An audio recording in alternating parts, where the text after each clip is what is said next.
Hello po mga kababayan at kaibigan, kamusta po kayong lahat? And once again, welcome back to another episode of Simply Talkies Vlog. Ngayon po ay August 23rd ng umaga po dito sa Northern America, particularly sa State of California. Friday na po, isang linggo na lang, matatapos na po ang Agosto at eto pa rin po tayo sa awa ng Diyos. Patuloy pa rin po tayong nagbibigay sa inyo ng mga content na kung saan tayo po ay nagre-reaction at nag-o-opinion sa mga mainit na balita at issue sa ating bansa. At ang topic natin mga kababayan for our reaction and opinion ay ito pong si Harry Roque, yung mga kasamahan niya ng mga Duterte minions, at ganun din si Risa Hontiveros, at sa dulo, isasama natin si Sara Butangerang Tamilmil. Okay, kasi mukhang hindi na po siya Tamilmil ngayon. Panay na po ang pananalita niya, may mga comments na siya. Pero pagdating sa West Philippine Sea at Pogo, Tamilmil.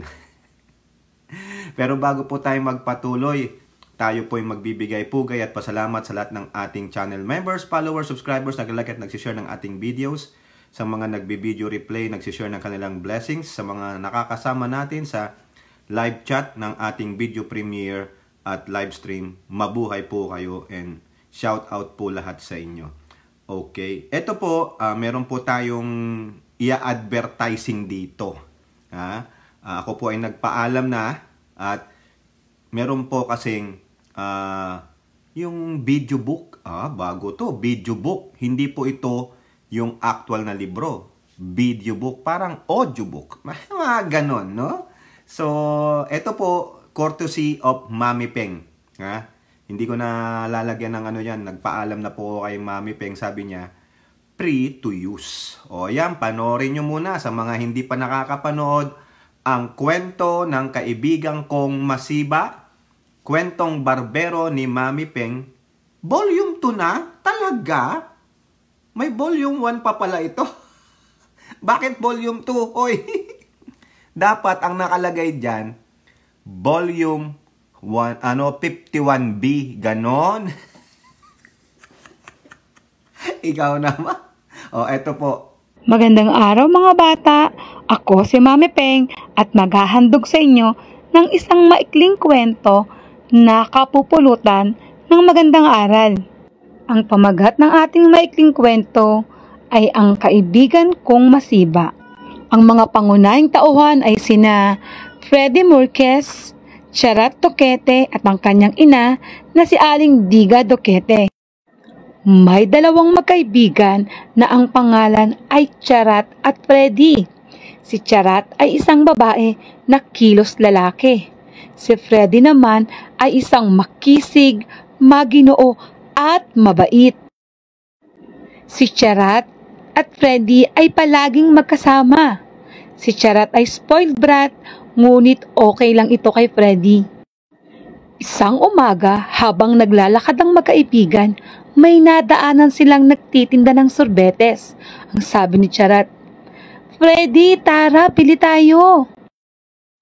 Ang sabi ni Charat, "Manong, pabili po 2." Nagtanong ang tindero. Sabi ni Manong, "Tag magkano?" Ang sagot ni Freddy, 50 pesos po sa akin. Ang sagot naman ni Charat, "Sa akin po, 125 pesos po." Nagulat si Freddy. Ang sabi niya kay Charat, "Charat, kaya mo bang ubusin yon?" At dahil natuwa si Manong, unang inabot ang kay Charat.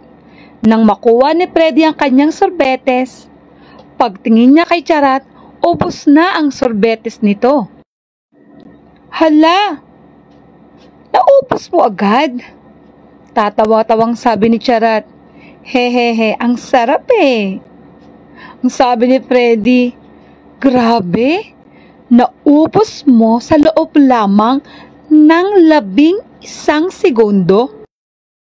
Kinabukasan, pinuntahan ni Freddy si Charat para ayaing maglaro. Sabi ni Freddy, "Charat, Charat, tara na, laro tayo." Ngunit si Charat ay hindi lumabas, bagkos si Aling Diga ang lumabas. Sabi ni Aling Diga, "Naku, Freddy, hindi makakapaglaro si Charat, grabe ang ubo." Sabi ni Freddy, "Ay, ganun po ba? Baka po nasobrahan sa sorbetes. Kasi po kahapon, 125 pesos po ang binili niya at inubos po niya sa loob ng 11 segundo." Sabi ni Aling Diga, "Ay, ganun ba? Kaya nga siya inubo. Pinairal na naman ang pagiging masiba. Hayaan mo at pagkasabihan ko ang batang yan."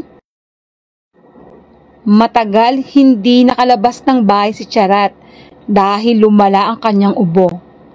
Pero hindi naman nainip si Freddy kasi dumating ang pinsan niyang si Mart. Aral ng aklat, huwag maging masiba dahil ang lahat ng sobra ay masama. Para sa mga nanay na katulad ko, tulungan natin ang ating mga anak. Gumawa tayo ng ating mga maikling kwento na kapupulutan ng aral. Inganyohin natin ang ating mga anak upang sila ay maging excited sa pagbabasa. Hindi natin kailangan gumastos. Sa panahon ngayon, meron kang cellphone, meron kang papel, meron kang lapis, maaari kang gumawa ng kwento upang ito ay basahin ng ating mga anak. Tandaan, hindi natin kailangang umubos ng pera ng taong bayan para sa isang maikling kwento. Dahil lahat tayo ay may kanya-kanyang kwento na kapupulutan ng aral. Ayan po, mga kababayan, ano pong napulot nyong aral?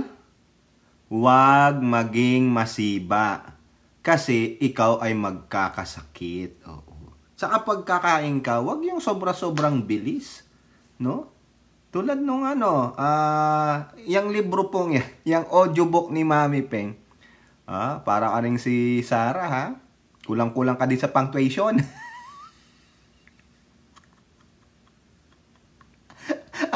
Diba? Kayo na po ang bahala dyan. Maraming salamat kay Mami Peng. Paalala lang sa mga magulang, suriing mabuti ang mga aklat na ipapabasa nyo sa inyong mga anak. Huwag po kayong kukuha ng libro ni Sara Butangerang Duterte. Wala po kayong kapupulutang aral doon. Kasi mali po yun. Tignan nyo na lang po yung videos ko dyan. Pinakita po ng mga netizens ang mga mali na mga salita doon. No? Nabagbag, no? Salo-salo, sila, banahaw, kaibigaan, mga, ewan ko, hindi po matututo ang anak ninyo at kayo po ay mapeperwisyo pa. So, yung libro pong yon ay basura. Okay? Mamaya sasabihin natin, dun sa dulo pa yan, may karagdagang pang impormasyon. Punta na po tayo dito mga kababayan. Sa isa na namang video, ito nakita natin, no, sa ating mga kaibigan, no, nakuha po nila sa TikTok ng News 5. Credit po ito sa News 5, no? Sana hindi tayo makapiright. Pag kinapiright, tatanggalin na lang natin. Pero ito po yung pahayag na naman ni Harry Roque na nandun yata siya sa EDSA. Tingnan nyo ang kalukuhan ng butanding na ito. Okay, ito po. Congress, no? Ace Barbers. Ito, tingnan mo. Panoorin nyo po ito. Dan Fernandez, Ronsalo. Ito po, nagmamalaki pa si Harry Roque. Akala nila, mababali nila ang ating paninindigan. Hindi po totoo yan. Lalo pa tayo lumakas para ipaglaban ang sabayan ng Pilipino. Tayo, ako'y nakatikip na ng pagkakakulong. Wala na akong takot para ipaglaban ang inang bayan laban sa diktador na gobyerno ng Marcos Jr. Unang-una, ang sabi nila, binastos ko daw ang Kongreso. Kayong mga nakapanood, nambastos ba ako? Hindi! 34 years of law practice. Wala ko alam isang korte na nagpakulong dahil hindi nakaten ng isang hearing. Bakit sa Kongreso, isa sa 4 na hearing na naimbita ka, hindi nakarating? Bakit may pagkakakulong? Ang sagot, dahil talagang sinusupil nila ang mga kritiko ng administrasyon nito. Sinusupil nila ang kakampi ng sambayanang Pilipino at hindi lamang ang kakampi ng mga Duterte. Akala nila, mababali nila ang ating paninindigan. Hindi po totoo yan. Lalo pa tayo lumakas para ipaglaban ang sambayanang Pilipino. O, yan po, mga kababayan, ha. O, take note. House of Representatives. Ha? Kayo po dyan na nagpakulong daw kay Roque. Hindi naman daw siya binastos. O, hindi ka nga nambastos. Yun ba yung dahilan? Kaya ka pinakulong? Sinungaling ka talaga, no Roque. Eh, narinig nyo eh. Nambastos daw siya. Kaya siya pinakulong. Eh, ano ba? Bakit ka pinakulong? Bakit ka pinakontempt? Because they find out you are a liar. Malaki po ang pinagkaiba ng bastos sa sinungaling. Doon sa video na yon, no, wala nga silang kasama diyan sa people power nila sa EDSA. No? Life goes on. Doon sa mga nakita nyo dumadaan, life goes on. Di ba? Iba po, mga kababayan, ang kabastusan sa kasinungalingan. Napanood ninyo, napakinggan ninyo, sinungaling talaga. O, kaya ka kinontempt kasi sinabing nagsinungaling ka. You are lying, hindi ka nang bastos. So, akala mo naman, Roque, porkit ikaw ay abogado, ikaw lang ang may marunong mag-analyze nung sinasabi. O, huling-huli ka na naman doon, no? Ace Barbers, Ronsalo, ha? O, ikaw, Paul Daza. Sinungaling yung dinedepensahan mo eh. Diba? Akala mo naman, nakulong siya ng 1 taon, 2 taon, ilang taon. Eh, pambihira, wala pa yatang 24 hours, pinalabas ka na kasi long weekend eh.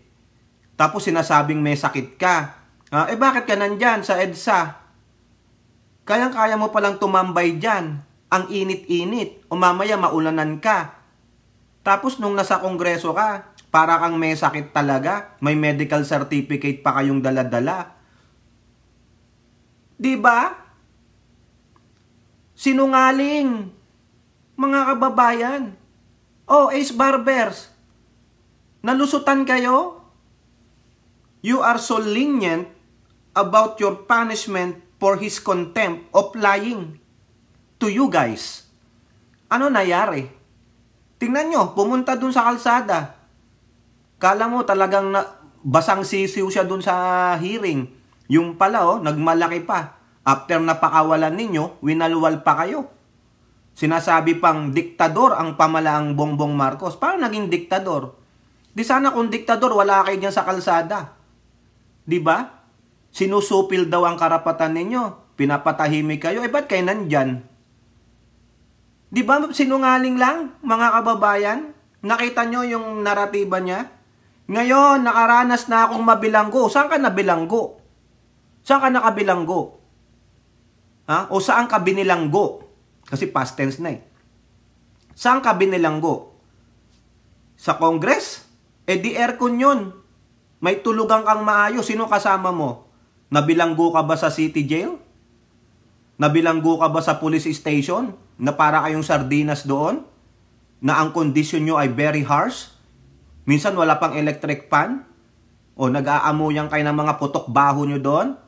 Wala naman. So pinagmamalaki mo na yun na ikaw nakaranas ng pagkabilanggo? Wow! Ano ka? Prisoner of political prisoner ka na? Ganon. Roque, sinungaling ka.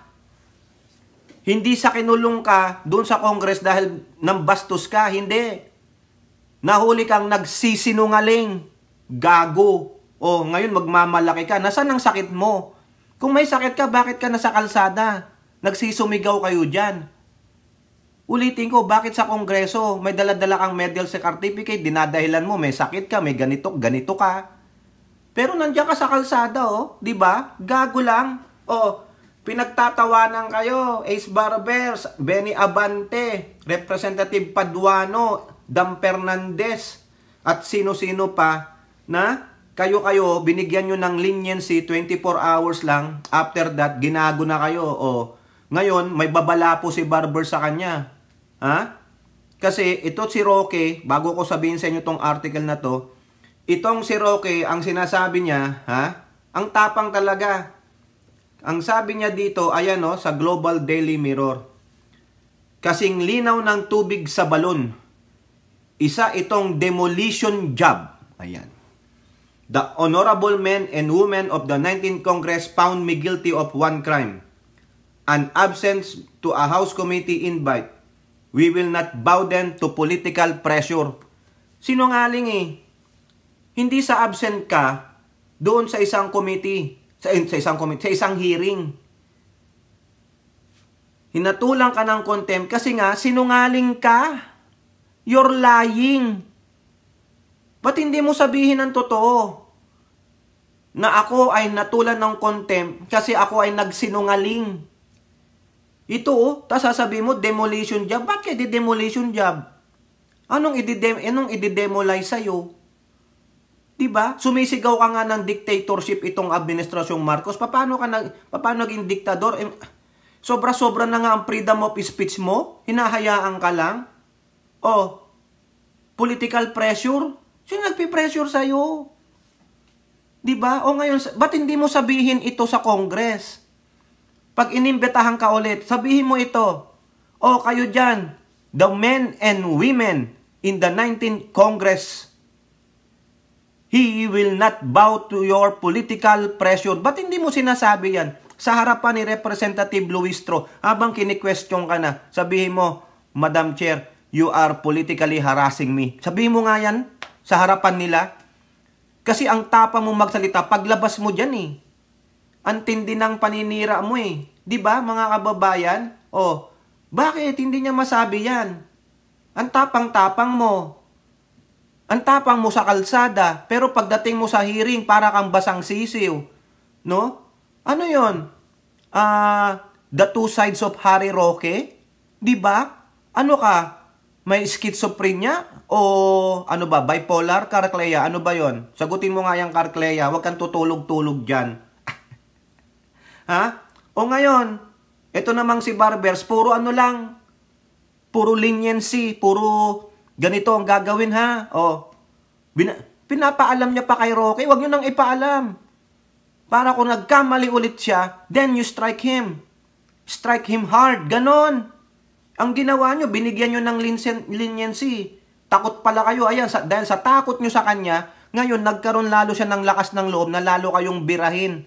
Hindi kayo ginagalang. Kayo nga ginagalang nyo siya Pero siya wala siyang paggalang sa inyo. Anong sabi dito sa Manila Bulletin? Barbers response to Roque. Malinaw na kami ay pair. Pair pa daw sila. Paano kayo naging pair? Paano kayo naging pair?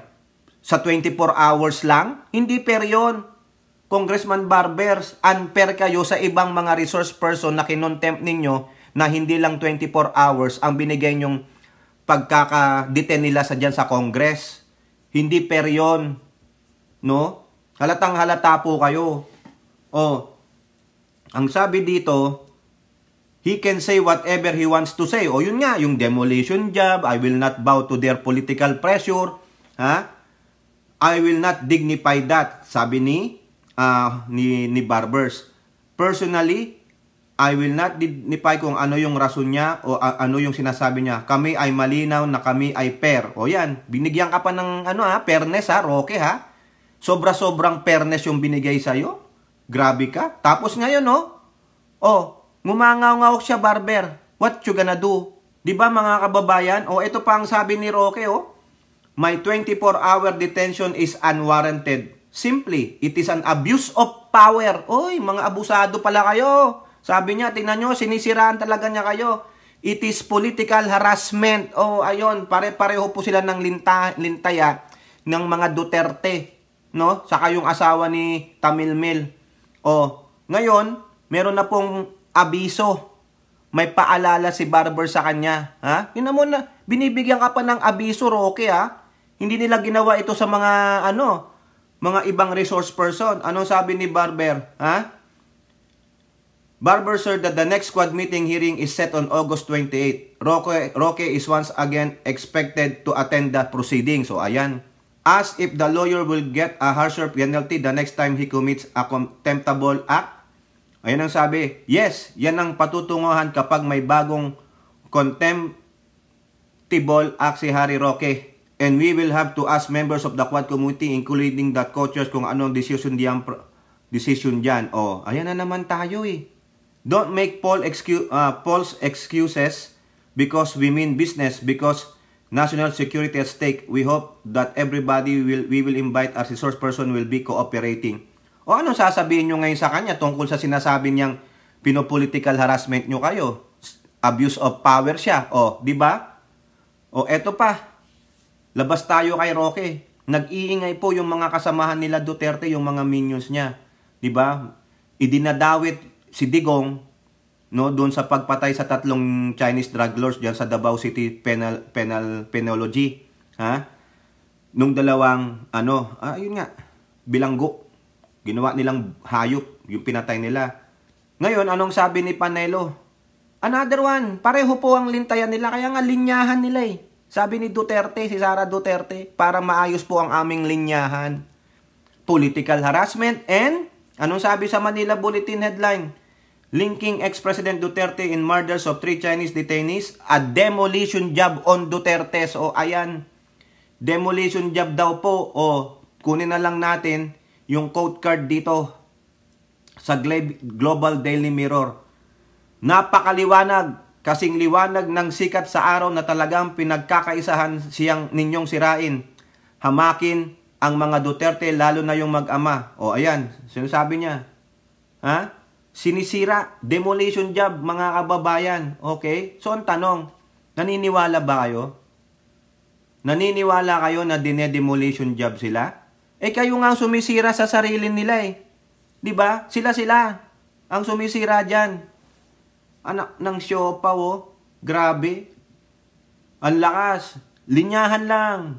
Political harassment, political attack, politically motivated, demolition job. We will not bow to their political harassment. Mga ganon. O, di ba? Linyahan.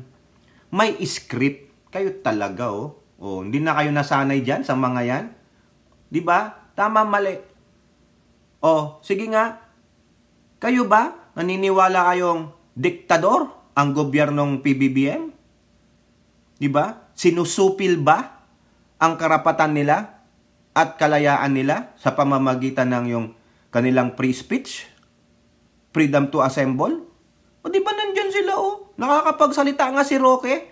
So sinong sumusupil sa karapatan mo, Roque? No? Sa kalayaan mo?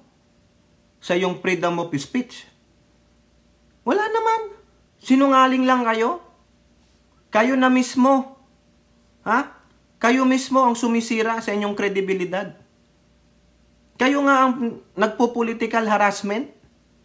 Patuloy nyong sinisira ang gobyernong Marcos.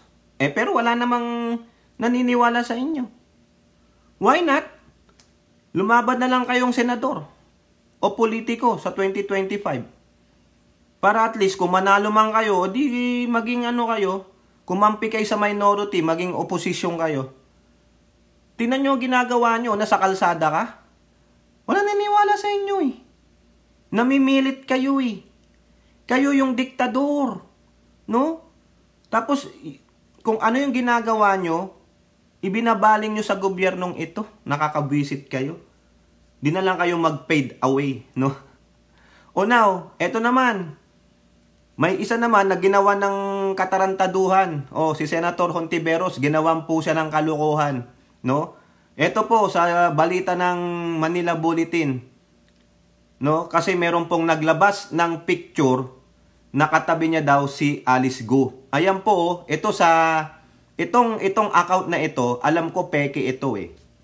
No? Yang Ryan Lingo na yan, malamang yan, troll o fake account. Yang Ryan Lingo na yan, namamayagpag sa ex account. Pero, hindi naman siya makapagpakita kung totoong account niya yan. Kung matapang ka, Ryan Lingo, harapin mo sa Hontiveros, ipamukha mo ito. Yung ipinost mo sa ex account mo. Makapal daw ang muka ni Alice Go. Ayan, tingnan ninyo. Yang larawan na yan, oh. Tingnan ninyo. Di ba? Sabi ni Hontiveros sa Manila Bulletin, "This is fake. Hontiveros Islam's edited chummy photo with Alice Gu." Kung ako kay Senator Hontiveros, makipag-coordinate ako sa Twitter, pahanap ko tong Ryan Lingo. Ito, ang lakas po mambalahura nito kasi DD shit to eh. Makita nyo yan sa X o sa formerly known Twitter.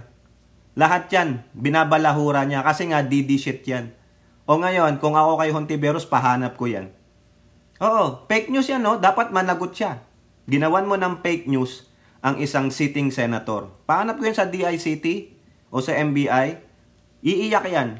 At maaanmas siya kung sino yung Ryan Lingo. Ako, naniniwala ako, troll yan eh. Kasi kung totoong tao yan, lalagyan niya totoo niyang pangalan. Takot yan. Tutupi, sasabihin niya, "Oy, political harassment." Yun na naman tayo eh. Political harassment na naman tayo eh, di ba? Sinusupi lang aking karapatan. Walang iyang PBBM to. Di ba, iaakibat kay PBBM? Opposition nga si Hontiveros, di ba? Mga gago. O, punta na tayo dito kay inyong favorite Vice President. Ha?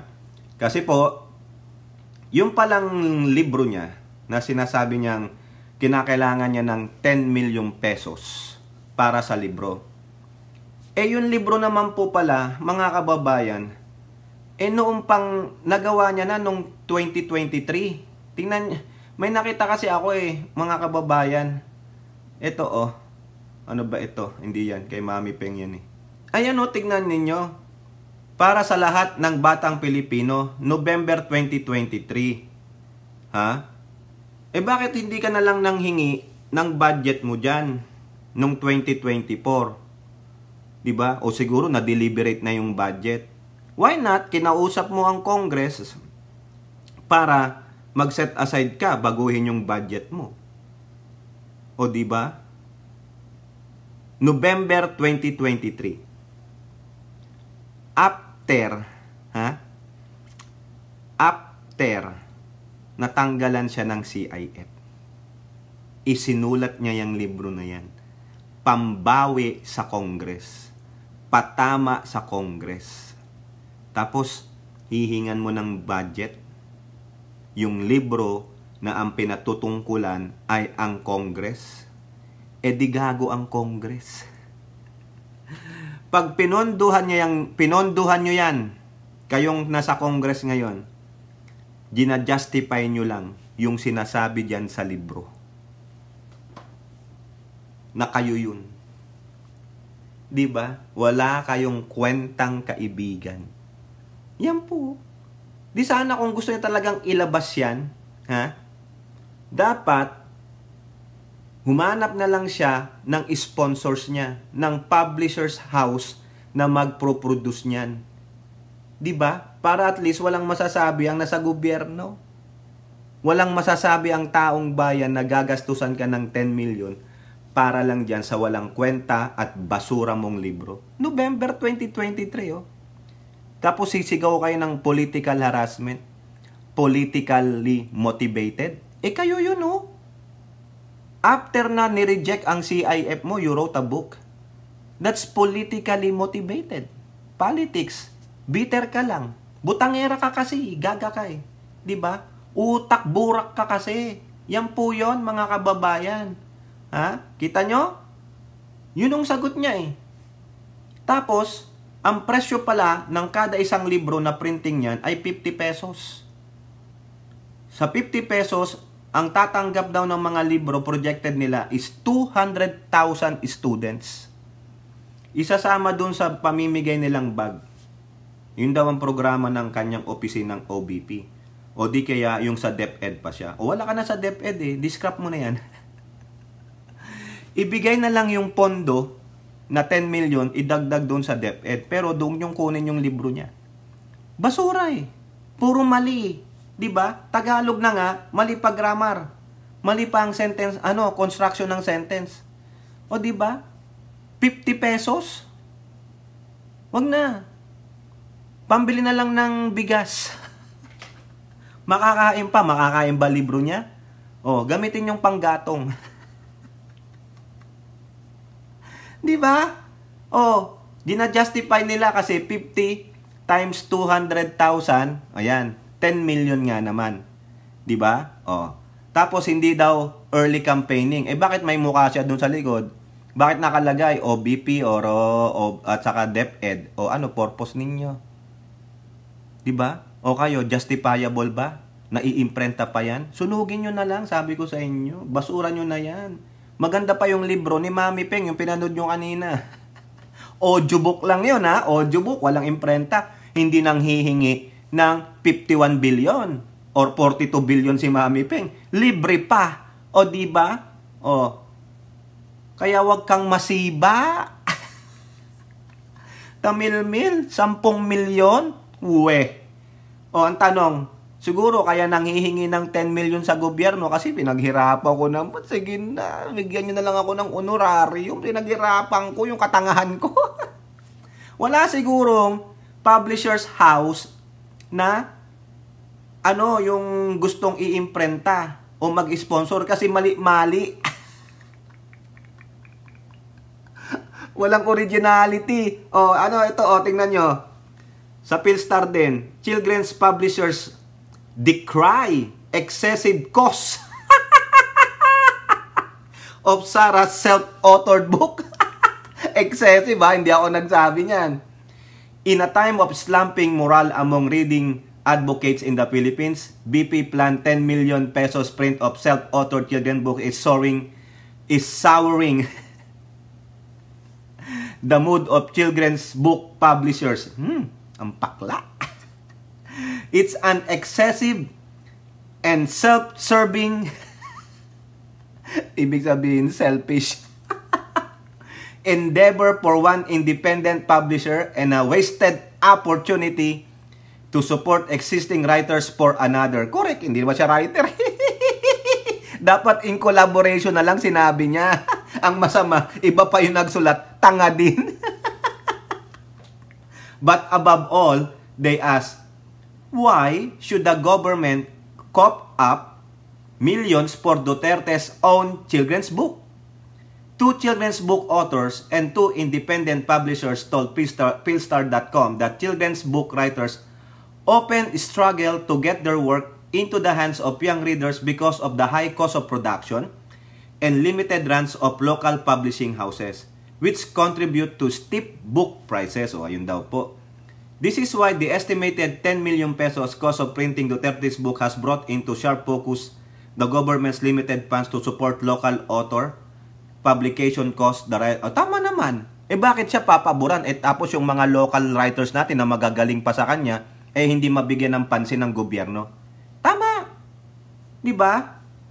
The process and cost involved with Duterte's self-publication of her book using taxpayer money also come up as really irregular. Sabi po ni Filipino writers Beverly Wicosi and China Patria Di Vera. Ayan. With BP Sara's book, we don't know what process was followed or who approved it. Siya na ang nag-approve kasi nga siya nga ang DepEd secretary, kayo naman. It is a very different from the regular process, and it's important that we demand transparency regarding the process and how the amount was determined. Sabi ni C, said in Filipino. De Vera, who also runs the independent children's book publishing house, Aklat Alamid, said children's book writers typically go through rounds of workshop and editorialship. Yan ang wala siya kasi mali-mali. Where writers peer review each other's work. Sino nag-review? Wala. Mali-mali. Grammar, mali-mali. If Duterte wants the public to fund her book, she should be transparent with everything she said. Correct. Tama naman. So, wag na yan. One independent publisher's curiosity over Duterte's new book led her to consult with the production supervisor of a local printing press. The higher the number of prints, the lower the price of each copy. And a book like Duterte's with 16 fully colored pages will typically cost 12 pesos lang pala per copy if 50,000 copies were produced, according to the publisher who requested anonymity. Tingnan ninyo, Di ba? O, 200,000. So, paano na ito? Kung 200,000, that's 4 times of 50,000 copies. So, dapat ang presyo na lang yan is magkano? O sabi mo, makibargain ka. Sabihin mo na lang, pwede ba 10 pesos per copy na lang? 200,000 naman eh. O, di ba? Ang laking kupit! Ang laking kupit. Saan kayo nagtanong ng 50 pesos per copy? Ha? Aroy ko po. Many Filipinos find the SOP for highways and bridges unacceptable, where the SOPs reach up to 40%. And yung SOP, yung alam nyo na. May nagsabi po sa atin, sa gobyerno, no, mukhang may katotohanan yung sabi ni Pulong na 30% dyan, kuha nyo na. Dito nga 40% daw eh. So kawawa talaga yung mga kontraktor. Paano yung mga gahaman na mga opisyal ng gobyerno, no? Kung halimbawa, may pagagawang tulay. Automatic daw, matic. 30 to 40%. SOP. Matic yun. Kung ang halaga, kaya pala nakalagay, this is where your taxes are being spent. Magkano ang cost? 1 billion. O magkano ang 30 o 40% nun? 300 to 400 million. Punta doon sa, alam nyo na, ganon. Kaya kawawa yung contractor, kaya yung iba substandard na ang ginagawa. Diba? And now they want to use Children's Book Project to have another SOP. Siyempre, yung 12, magkano difference? 38. Kanila na yung 38. Ang laki nun! 38%? Wow! Ang galing! Hindi lang 38% mga kababayan. Ang laki nun, 300% ang kita nila. Wow! Ang laki! Biruin mo yun? 12 lang, dapat ano lang eh. Kung 200,000 mga kababayan, tingnan natin ha. 200,000 times 12. Pesos. 2.4 million lang? Tama ba ako? Ha? Diba? Kaso, ang nilalaman ay, sabi nila, 50 pesos per copies times 200, that's 10 million. Wow! Ang galing! Ha? Magkano ang kupit nila? 7.6 million pesos. Wow! Ayun yung SOP! Mga kababayan, kaya pala mga substandards, kaya pala okay lang. Yan ang kupit. Anak ng puta naman. Nakakahiya. Ha? Yan, di na natin basahin ito mga kababayan kasi ang haba po. Pero ang pinupunto nila, why? Excessive naman. Nakita nyo? Sabi nung isang publisher's house, pwedeng 12 pesos per 50,000 copies. Ha? Kaso 200,000 copies, pwede mo pang babaan eh. Di ba? Sige po sir, pwede na lang, 9 na lang, o 10 piso. Para naman kumita ng konti yung publisher's clearinghouse na yan, kung sinong mag-aano. Di ba? Pero ikaw, 50, kasi gobyerno po magpopondo eh. Kaya merong SOP, Standard Operating Procedure. Ano yon? Under the table. Yung red tape. Ganon po.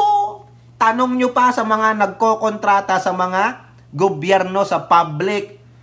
May nagsabi po sa akin yan dahil dati silang contractor. Maski na demandan nyo pa ako, patunayan ko sa inyo. Tawagan ko siya o ikaw ang mag-witness.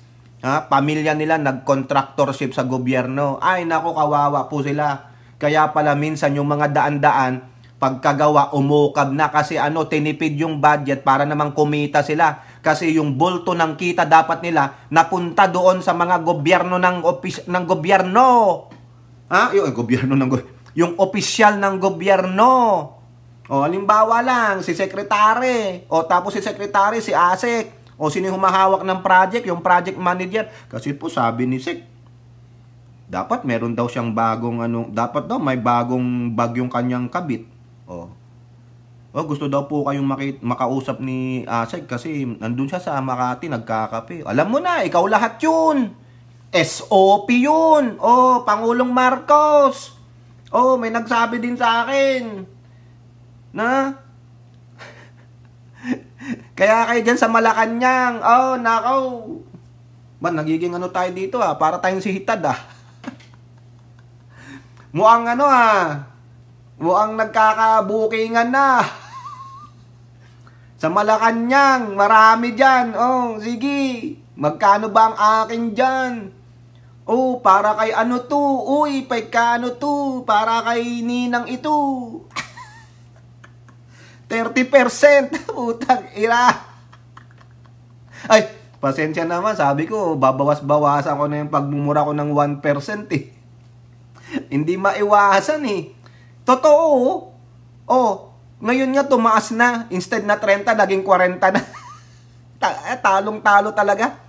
Kaya wala na sigurong gustong kumontrata sa mga government projects kasi talo ka Sino po ang yumayaman? Sino yumayaman? Yung mga sekretary. Sa mga Malacanang officials.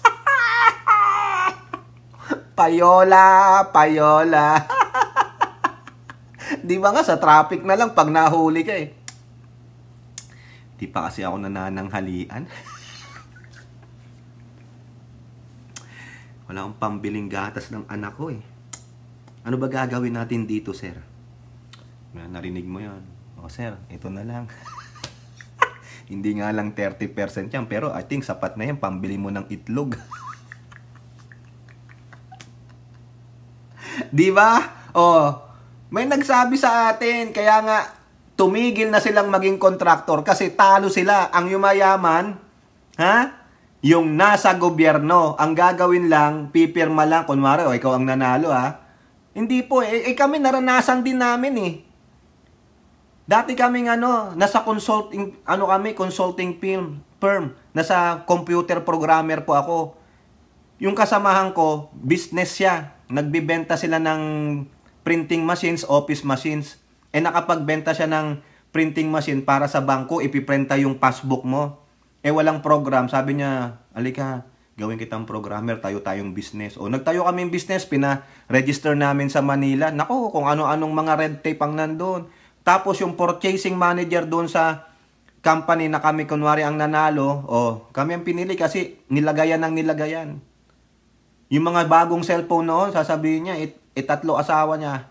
Nako, gusto na yung isa ko bagong cellphone daw, may lumabas. Bigay naman yung aking kapartner. Talo talaga.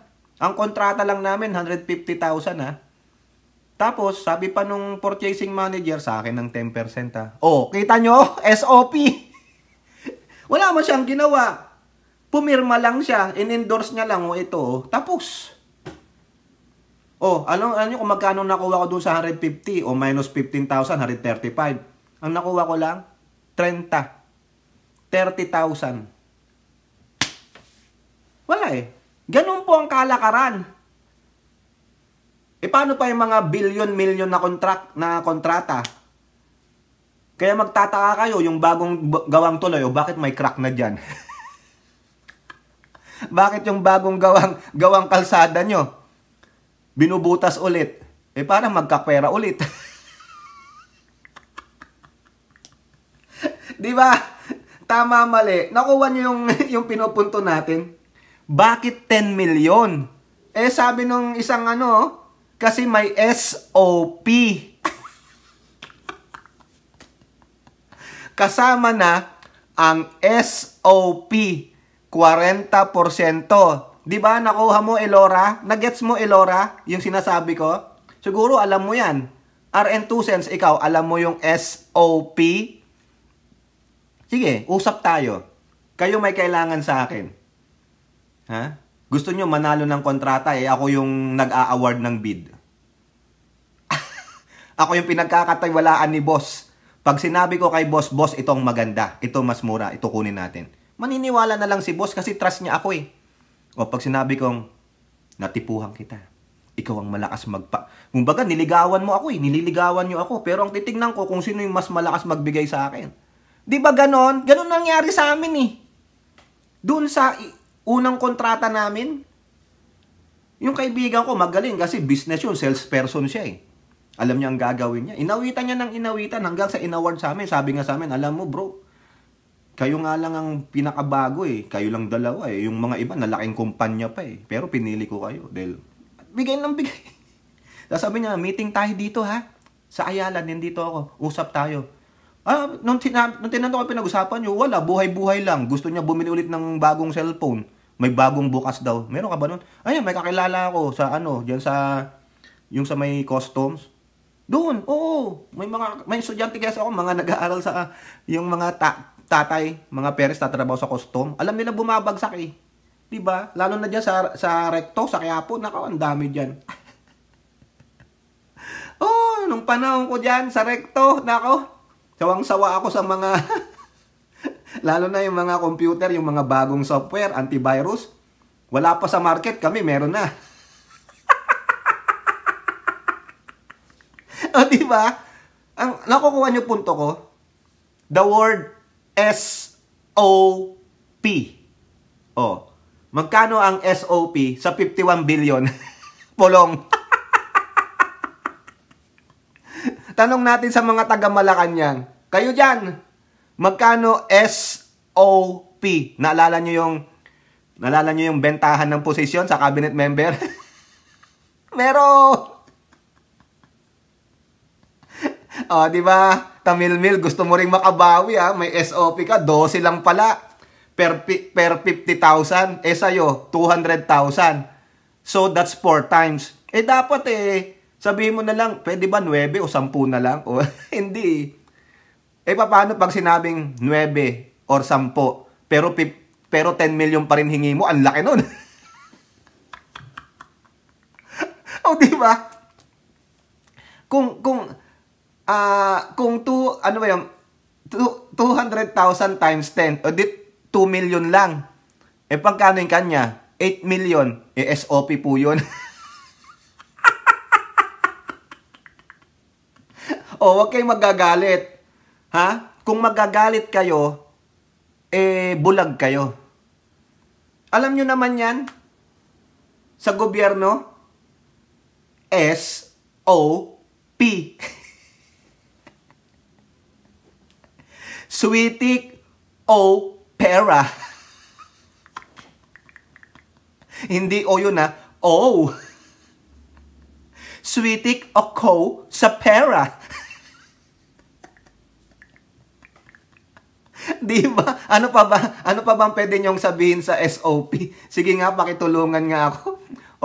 Di ba? Ngayon, dito sa huling article natin, sabi lang nung dating OBP spokesperson ni Lenlen, si Barry Gutierrez, sabi niya, he raises legal issues, for the use of public funds, dun sa libro niya, ex-OBP spokes raises legal issues on use of public funds for Duterte's book.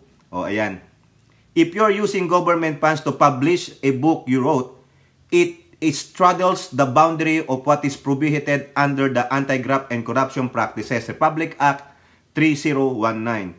There's an undeniable personal benefit derived from this, which is explicitly prohibited under the law. Ayan po ang sinasabi ni Barry Gutierrez. Basahin nyo na lang po dito. Okay?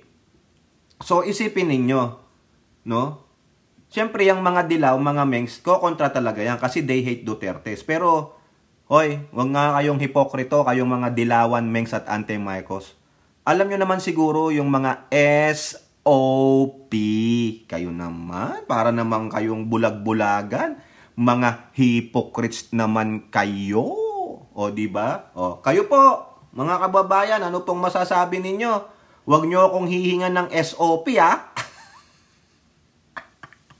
Ikaw dyan, Elora, wag mo akong hihinga ng SOP. Ikaw, RN 2 cents, Miyu. Ate Beth M, wag mo akong hingan ng SOP. Baka sabihin nyo, ano ba yung SOP? Sampal or palo?